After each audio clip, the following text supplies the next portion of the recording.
కళ్యాణమే వైభోగమే పరిణయమే మరి పెళ్లి సంబరమే.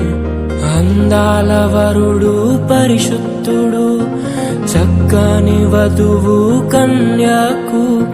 అందాల వరుడు పరిశుద్ధుడు చక్కని వధువు కన్యాకు. జరిగే పరిశుద్ధ వివాహమే పెరిగే నిరంతర సంతోషమే. జరిగే పరిశుద్ధ వివాహమే పెరిగే నిరంతర సంతోషమే.